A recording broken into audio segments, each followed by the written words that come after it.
Bismillahirrahmanirrahim. Mungkin ini akan dibalik oleh orang yang bikin maulid. Orang yang bikin maulid berkata, ini dia syubhat juga ya. Kebanyakan orang sekarang ini bikin maulid. Ya. Jalan aja katanya dari barat bumi sampai ke timurnya. Nah, itu kebanyakannya orang bikin maulid katanya. Apakah kamu mau benar sendiri? Ya. Nah, ini masalah hitung kebanyakan ini kan saya nggak tahu dia ini sudah sensus penduduk dunia atau enggak. Yang jelas sesuatu itu mereka sendiri sudah akui juga dari masa Nabi, para sahabat, para tabiun, tabiut tabiin itu tidak ada. Ya. Dan inilah yang disebut sebagai as-sawadul a'zam, bagian terbesar dari umat ini. Orang yang mengikuti 3 generasi pertama itu selalu dianggap sebagai orang yang terbanyak walaupun dia sendiri. Kata Ibnu Mas'ud radhiyallahu taala anhu, al-jama'atu ma wafaqal haqqa wa in kunta wahdak. Jamaah itu adalah apa yang mencocoki kebenaran walaupun kamu sendiri. Walaupun kamu sendiri. Baik. Dan mengikuti banyaknya orang itu bukan ukuran ya kebenaran. Dalam Al-Quran dikatakan wa in tuti' aktsara man fil ard yudilluka an sabilillah. Kalau engkau mengikuti kebanyakan orang yang di atas muka bumi, mereka akan menyesatkan engkau dari jalan Allah. Bagaimana menyikapi syubhat bahwa kita merayakan maulid dengan ceramah karena momennya pas. Ya. Kalau dia ceramah tentang maulid, dia terangkan tentang hukumnya. Ya. Kemudian dia jelaskan bagaimana harusnya kecintaan yang sebenarnya kepada Nabi, bagaimana harusnya ibadah dan seterusnya. Itu nggak ada masalah, bagus. Ya.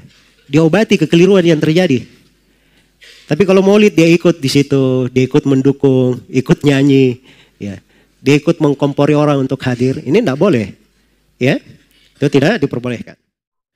Apa berdosa orang yang mengetahui bahwa maulid itu bid'ah tapi tidak menasihati keluarganya melakukan maulid? Ya, menasihati itu adalah hal yang baik. Ya. Saling menasihati pada hal yang dianggap keliru, apalagi itu disebut bid'ah.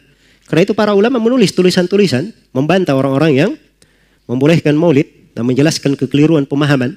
Itu bagian dari nasihat dalam agama dan menasihati saudara-saudara kita supaya kembali kepada apa?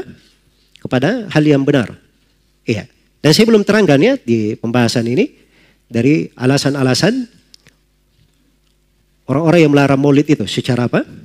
Secara keseluruhan. Nah, ini saya baru menjelaskan dari sisi membantah alasan orang yang membolehkan. Saya belum terangkan secara terperinci alasan orang yang melarang. Ya, alasan orang yang melarang. Di antara alasan orang yang melarang maulid tersebut, Nabi itu sudah menjelaskan jalan agamanya secara rinci. Sudah terang. Kalau ada hal-hal yang bisa mengeluarkan dari jalan, walaupun itu dikhawatirkan, Nabi menutup jalan itu. Menutup jalan tersebut. Itu namanya bab saddud dari'ah. Ya.